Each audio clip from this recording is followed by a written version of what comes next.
That breaking news, former Des Moines Public School Superintendent Dr. Ian Roberts is now being held in the Polk County Jail. Today, he was federally charged with being an illegal alien in possession of firearms.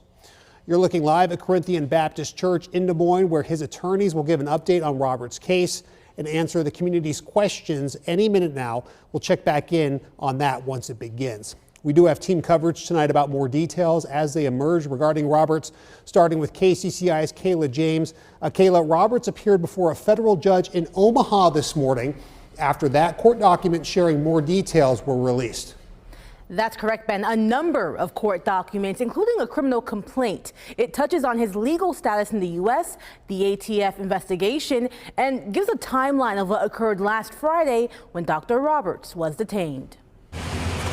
KCCI was there last Friday morning when ICE agents were searching through a trailer park in the Ewing Trace neighborhood. But court records released Thursday show ICE agent surveillance of Dr. Ian Roberts began earlier than that. A criminal complaint showing that same morning of September 26th, agents saw Roberts leave his home and followed him when he was in a Jeep Cherokee. It then says the vehicle stopped inside the trailer park, and when agents approached it, it drove away.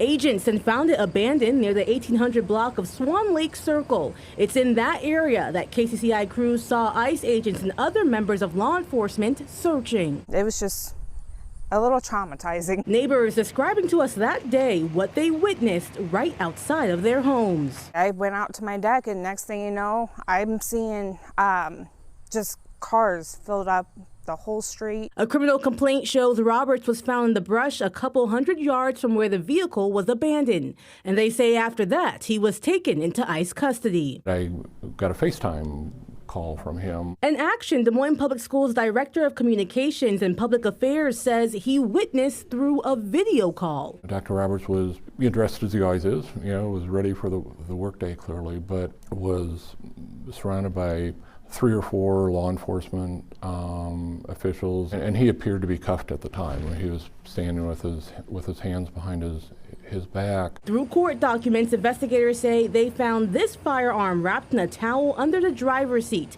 after a supervisory public safety specialist with the school district arrived. According to the criminal complaint, investigators traced the firearm and learned someone believed to be Roberts' spouse purchased it in 2019. The criminal complaint also reveals more about the ATF investigation. The night he was detained, the KCCI crew saw the moments ATF officers went in and out of his home. Through court records, investigators say they found multiple firearm magazines and ammunition, and these 3 firearms in various places in the home, one underneath a seat cushion and the other 2 in separate cases. Court records show 2 firearm declaration tags show the firearms belong to an Ian Roberts.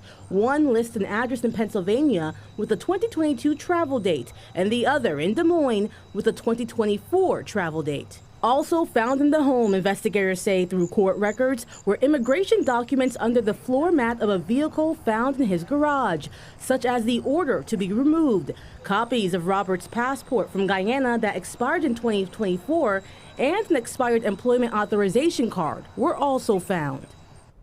The criminal complaint also shows Dr. Roberts had not had lawful employment authorization since December of 2020. It also shows Roberts filed for an application to register a permanent resident or adjust status 4 times, once in 2001 and 3 times in 2018. Court records show U.S. Citizenship and Immigration Services rejected those applications. We did reach out to his attorneys when we got these documents to see if they would comment. I was told they were making a couple of statements at tonight's town hall, Ben.